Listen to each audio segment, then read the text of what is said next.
Kaum Batak ni dia makan orang. Soalan Sayyidina Muhammad, dia minum darah orang. Ni kaum Batak. Jadi kaum Batak tu subhanallah hari ni kebanyakan mereka dah Islam.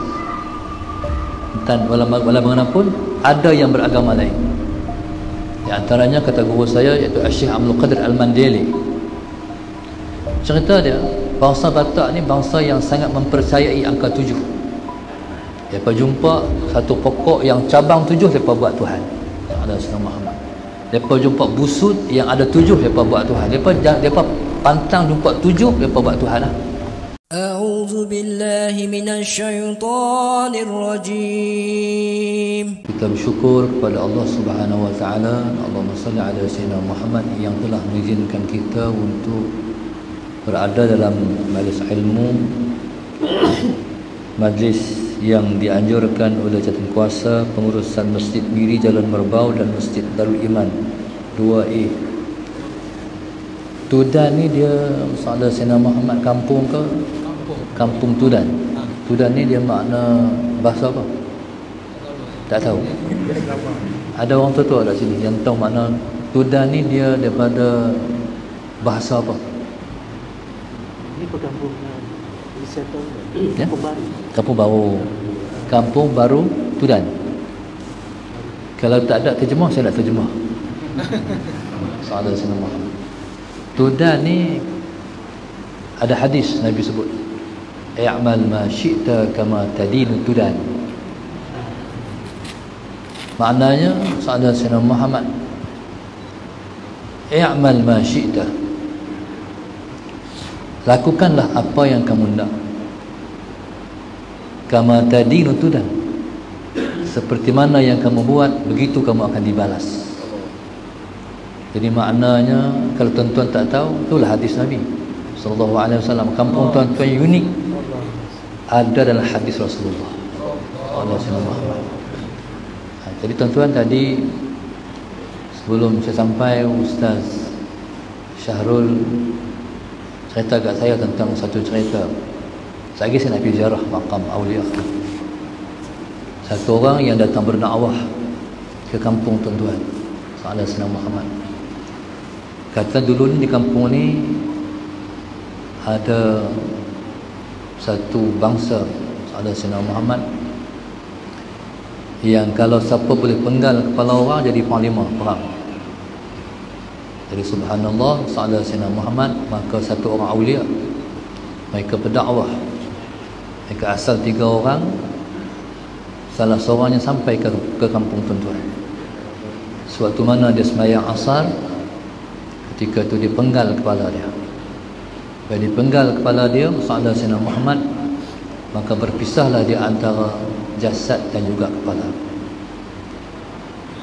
Pada saat seseorang itu bawa kepala dia Sayyidina Muhammad, tapi semakin dibawa semakin memberat, makin berat.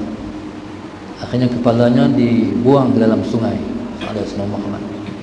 Dan begitulah rahmat Allah Subhanahu wa taala mencantumkan balik di antara kepala dan jasad Sayyidina Muhammad, dan dimakamkan di satu tanah kubur. Satu masa orang pernah melihat cahayanya daripada bumi sampai ke langit. Tuan-tuan, tu ialah orang yang tak lain dan tak bukan ialah satu orang awliya yang telah mengorbankan dirinya untuk menjadi penyebab kepada Islam penduduk tempatan. Alhamdulillah. Muslimin dan muslimat yang dikasihi sekalian, perilaku orang ini menggambarkan begitulah pembawa dakwah kepada umat ini, iaitu Rasulullah sallallahu alaihi wasallam. Nabi kita sallallahu alaihi wasallam telah mengorbankan segala-galanya demi umatnya. Allahumma salli ala sayyidina. Apa yang Nabi tak kena, semua telah Nabi kena. Dibaling dengan batu. Tengah Nabi kita semayang, datang orang Quraisy, Allahumma salli ala sayyidina Muhammad, bawa najis binatang, najis unta, ke perut unta, dituangnya ke atas kepala Rasulullah sallallahu alaihi wasallam yang sedang sujud. Allahumma salli ala sayyidina Muhammad. Maka Nabi kita sallallahu alaihi wasallam tidak angkat kepalanya sehingga datang Sayyidina Fatimah radhiyallahu taala anha, Allahumma salli ala sayyidina Muhammad, buang buang perut binatang itu, barulah Nabi angkat kepalanya. Pada ketika yang lain Nabi sallallahu alaihi wasallam sembahyang di depan Kaabah, tiba-tiba datang orang-orang Quraisy memukul Nabi sallallahu alaihi wasallam sayyidina Muhammad. Akhirnya subhanallah, ketika itu dilihat oleh Sayyidina Abu Bakar As-Siddiq radhiyallahu taala anhu. Sayyidina Abu Bakar dia tengok Nabi macam tu, langsung dia datang membela Rasulullah, mempertahankan Rasulullah. Dia pula kena pukul sayyidina Muhammad sehingga penuh di mukanya dengan darah. Hanya yang timbul hanyalah batang hidung dia, halnya penuh dengan darah. Begitulah Nabi tengah semayang. Tengah-tengah Nabi semayang, meluru daripada jauh seseorang datang menyepak kepada Rasulullah.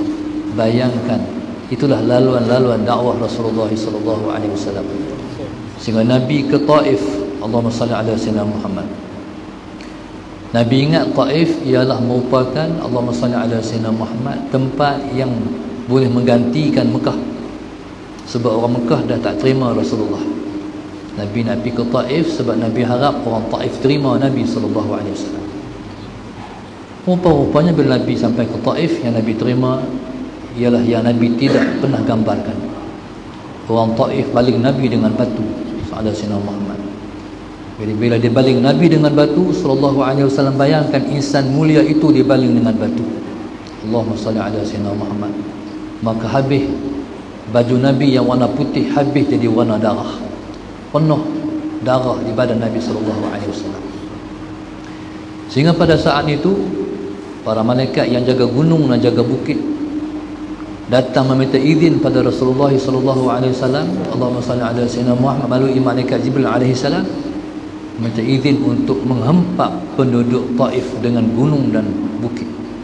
Kalau tuan-tuan ke Taif, tuan-tuan akan melihat Taif ialah satu penempatan yang tinggi di tanah pergunungan. Kalau kita sini, kalau kita pergi ke Cameron, kita pergi ke Genting Highland, jadi bukit kita ni semua pokok-pokok. Allahumma salli ala sayyidina Muhammad. Tapi bukit-bukit di Taif semua bukit-bukit ataupun gunung-gunung batu. Jadi para malaikat ni, mereka dah tak tahan melihat itu yang dibuat kepada Rasulullah sallallahu alaihi wasallam, sayyidina Muhammad. Maka mereka minta pada Rasulullah untuk mereka nak menghempap orang Taif dengan batu, dengan gunung-gunung batu. Nabi kata jangan. Nabi kata aku harapkan daripada zuriat mereka akan lahir orang yang beriman. Jadi subhanallah, sayyidina Muhammad. Maka dengan asbab Nabi tidak membalas sayyidina Muhammad seperti mana orang balas, seperti orang buat, Nabi tak balas macam tu. Nabi kata Allahumma ighfirli liqaumi fa innahum la ya'lamun. Sayyidina Muhammad, ya Allah Tuhanku, keampunkanlah kaumku kerana mereka tidak mengetahui. Dan alhamdulillah hari ini subhanallah orang Taif beriman sebab doa Rasulullah. Kalau tidak, tak adalah Taif. Dan begitulah Allahumma salli ala sayyidina Muhammad yang telah dibawa oleh Nabi sallallahu alaihi wasallam sampai Nabi keluar daripada Taif. Nabi sampai di satu masjid, bukan masjid lagi waktu itu, barulah satu tempat yang Nabi berhenti. Masa ada Sayyidina Muhammad, Nabi letak tangan dia. Allahumma salli ala sayyidina Muhammad di satu batu. Nabi letih, Nabi sakit. Ketika Nabi letak batu tu, tak tangan atas batu, tiba-tiba masa ada Sayyidina Muhammad, batu tu melembut jadi macam kapet. Ada Sayyidina Muhammad sebab Tuhan bela Rasulullah, Tuhan pujuk Rasulullah. Tak apa Muhammad, tak apa. Akhirnya sampai hari ini tuan-tuan, bila Nabi letak tangan atas batu, punya lembutnya macam baldu, sampai terlum orang dah. Ada Sayyidina Muhammad terlum tangan Nabi dalam batu yang lembut tu. Bila Nabi angkat, sampai hari ini ada bekas tu di Taif. Ada Sayyidina Muhammad, dia panggil Masjid Khuf, Masjid Lekuk. Maknanya Nabi letak tangan tu terlum masuk. Sampai hari ini ada di Taif. Ya subhanallah, begitulah orang-orang yang bawa dakwah. ke tempat kita. Tuan-tuan mati Allah sekalian, sallallahu alaihi wasallam Muhammad. Cuma saya tanya Ustaz Syahrul, siapa awliya tu? Dia kata, hak tu saya tak tahu. Hak tu tak tahu, wallahu a'lam. Tapi saya pasti, saya agak penawah ini ialah keturunan Rasulullah sallallahu alaihi wasallam. Pasal kalau Borneo ni, Sabah, Sarawak, Sulu, Kalimantan, sallallahu alaihi wasallam, Borneo lah, pendakwah yang bawa Islam ialah keturunan Rasulullah daripada golongan syarif. Jadi kalau sini ni banyak syarif-syarif, betul tak? Jadi kalau kita ke petani, kalau kita ke Sayyidina Muhammad ke tanah Jawa, sana banyak sayyid. Kalau sayyid, keturunan di bawah Sayyidina Husain. Kalau syarif, keturunan yang bawa di bawah Sayyidina Hasan. Jadi Sayyidina Hasan tu syarif, Sayyidina Husain tu ialah sayyid. Ya subhanallah, Allahumma salli ala Sayyidina Muhammad. Maka dalam ramai-ramai kita tak tahu siapa dia keturunan daripada syarif, siapa keturunan daripada sayyid.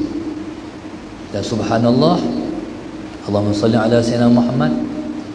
Di kampung ini berdiri satu masjid. Kampung ini namanya Tudan.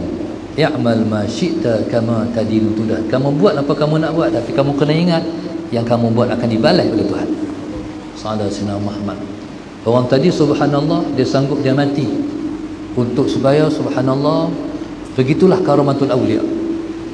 Tuhan tunjukkan para awliya dengan karomah-karomahnya, untuk sekalipun dia lepas dia mati dah, ada orang yang akan masuk Islam. Waktu dia hidup, barangkali ada orang ikut dia masuk Islam, sallallahu alaihi wasallam Muhammad. Lepas dia mati, barangkali dengan sebab tu masyarakat tempatan masuk Islam. Subhanallah, Allahumma salli ala Sayyidina Muhammad. Saya pernah dengar cerita, guru saya cerita, ada satu kaum namanya dipanggil kaum Batak. Batak ni duduk belah mana? Orang Batak, tak tahu. Belah Indon pun. Dia belah ni, belah Kalimantan tu. Dia ada satu bangsa dipanggil kaum Batak. Kaum Batak ni dia makan orang. Sallallahu alaihi wasallam Muhammad. Dia minum darah orang. Ni kaum Batak. Jadi kaum Batak tu subhanallah, hari ni kebanyakan mereka dah Islam. Dan wala bagaimanapun ada yang beragama lain. Di antaranya kata guru saya iaitu Syekh Abdul Qadir Al-Mandeli. Syekh Abdul Qadir Al-Mandeli pernah dengar? Syekh Abdul Qadir Al-Mandeli, penyusun kitab Penawar Bagi Hati. Dia bangsanya daripada bangsa Batak. Syekh Abdul Qadir Al-Mandeli ini subhanallah, kitabnya dibaca di seluruh Nusantara, Penawar Bagi Hati. Allahumma salli ala Sayyidina Muhammad. Dia pernah jadi khatib Masjidil Haram di Mekah. Asalnya bangsa dia tu makan orang. Cerita dia, bangsa Batak ni bangsa yang sangat mempercayai angka 7. Mereka jumpa satu pokok yang cabang 7, mereka buat Tuhan. Sallallahu alaihi wasallam Muhammad. Mereka jumpa busut yang ada 7, mereka buat Tuhan. Mereka pantang jumpa 7, mereka buat Tuhan lah. Akhirnya subhanallah, sallallahu alaihi wasallam Muhammad, orang Kristian, Allahumma salli ala Sayyidina Muhammad, orang Kristian. Jadi mereka nak jadikan orang Batak ni masuk Kristian. Akhirnya mereka hantar pendakwah. Bila hantar pendakwah pada kaum Batak, pendakwah pertama kena penggal kepala sallallahu alaihi wasallam Muhammad. Kaki diikat di atas pokok sallallahu alaihi wasallam Muhammad, kepala ke bawah, depa tahan timba, depa minum darah orang sallallahu alaihi wasallam Muhammad. Akhirnya orang Kristian hantar pendakwah kedua, sama juga, kepala di atas, kaki di atas, kepala di bawah, tahan timba. Lepas hantar pendakwah ketiga, sama juga. Lepas hantar pendakwah yang keempat, Allahumma salli ala Sayyidina Muhammad, sama juga. Mereka hantar pendakwah yang kelima, sama juga. Hantar pendakwah yang keenam, sama juga. Hantar pendakwah yang ketujuh, sama juga. Dipenggal kepala sallallahu alaihi wasallam Muhammad, kepala, kaki di atas, kepala di bawah, tahan timba sallallahu alaihi wasallam Muhammad. Mereka hantar pendakwah yang ketujuh, yang ke-8. Hantar pendakwah yang ke-8, masuk Kristian semua. Ni pengorbanan orang Kristian. Macam mana pengorbanan orang Islam? Allahumma salli ala Sayyidina Muhammad. Jadi sebab itu subhanallah, kalau dibelah Indonesia pengorbanan wali-wali Songo, 9 orang semua dihantar sehingga seluruh Indonesia itu Islam, sampai Islam, kecuali yang tak Islamnya di Bali. Tapi di Lombok yang dekat dengan Bali itu Islam. Jadi satu wilayah yang sangat kuat Islam. Sampai di Lombok tu, Allahumma salli ala sayyidina Muhammad, satu madrasah dia panggil Madrasah Nahdlatul Watan. Allahumma salli ala sayyidina Muhammad. Madrasah ni ada 1,500 cawangan seluruh Indonesia. Sallallahu alaihi wasallam Muhammad. Kalau kita ke Lombok, kita naik kereta, Sebatu ada sekolah dia, Sebatu sekolah dia, 1 kilometer sekolah dia. Di seluruh Indonesia tu 1,500 buat sekolah. Tapi dekat dengan dia di Bali tak ada Hindu, muka Melayu, muka macam orang Islam, tapi beragama Hindu. Allahumma salli ala sayyidina Muhammad. Pasal apa ditinggalkan? Untuk orang yang mutaakhir sambung, tapi orang mutaakhir tak sambung. Tuan-tuan, di Wali Songo itu mereka jadi alat untuk menyebarkan Islam di seluruh Indonesia. Sallallahu alaihi Muhammad. Di seluruh, jadi yang hebatnya kita ni, subhanallah, Islam masuk ke Nusantara bukan melalui perang. Contoh, saya pernah pergi ke Kalimantan, di Borneo kan, di Kalimantan saya pergi satu tempat namanya, kerajaan asalnya namanya Kerajaan Kutai. Kerajaan Kutai ni satu kerajaan Islam dulu, sallallahu alaihi wasallam Muhammad, yang rajanya hebat raja ni, Allahumma salli ala sayyidina Muhammad, sebab dia sangat berdamping rapat dengan gurunya, seorang ulama. Ketika mana raja-raja lain, Allahumma salli ala sayyidina Muhammad, kalau mati akan dimakamkan bersama-sama dengan permaisuri dia. Tapi raja ni, Allahumma salli ala sayyidina Muhammad, dia ketika dia mati dimakamkan berdamping dengan gurunya. Itu hebat raja ni. Ya, subhanallah, bila saya sampai di Kutai ni, di antara tempat yang kami singgah ialah satu makam awliya yang datang daripada Hadramaut, datang daripada Yaman. Allahumma salli ala sayyidina Muhammad, yang sudah pasti mereka adalah keturunan Rasulullah. Mai daripada Yaman tu naik kapal, naik ikan parang. Pelik. Naik ikan daripada Yaman tu, mai naik ikan, mendarat di Kutai ni dan mengislamkan orang Kutai, bukan cara perang. Begitu juga Islam yang sampai contohnya di Sabah, sallallahu alaihi wasallam. Islam yang sampai di Sabah melalui syarif-syarif. Islam masuk melalui had tanduk, had 2 tanduk tu, di kudat tu, mengislamkan sebahagian orang-orang di Sabah. Allahumma salli ala sayyidina Muhammad. Cumanya yang main bangsa-bangsa yang lain di Sabah tu mutaakhir. Jadi orang yang masuk Islam di belah Sabah tu ialah pada asal, sallallahu alaihi wasallam Muhammad. Kalau had bangsa-bangsa lain tu, contoh tengok macam bangsa-bangsa di Sabah Sarawak ni, dia macam nak Cina tak Cina sikit kan. Tak ada saya baca dalam sejarah, jadi mereka datang daripada Laos, atas Vietnam tu. Nah, itulah bangsa yang mai sini ni daripada sana. Wallahu a'lam, sallallahu alaihi wasallam Muhammad. Jadi subhanallah, jadi kalau Islam masuk ke Nusantara melalui dakwah, tak perang, sallallahu alaihi wasallam Muhammad. Islam masuk ke Sumatera, ke Jawa, ke Kalimantan, ke Kepulauan Sulu. Di Kepulauan Sulu ni, sallallahu alaihi wasallam Muhammad, bangsa mereka semua Ahlul Bait, bangsa daripada Sayyidina Hasan radhiyallahu taala anhu. Maknanya subhanallah, inilah keunikan bangsa Islam di Nusantara. Jadi keluarga Nabi mai sendiri bawa Islam. Jadi bila mana kita selawat, kita kena sebut Allahumma salli ala sayyidina Muhammad wa ala ali sayyidina Muhammad. Kita selawat dekat Nabi dan kita minta Allah selawat sama dekat keluarga Nabi. Sebab dengan sebab keluarga Nabi lah sampai Islam pada kita. Maka muslimin dan muslimat yang mata Allah sekalian, itu muqaddimah tu. Tak tahulah ceramah berapa jam mukadimah tu.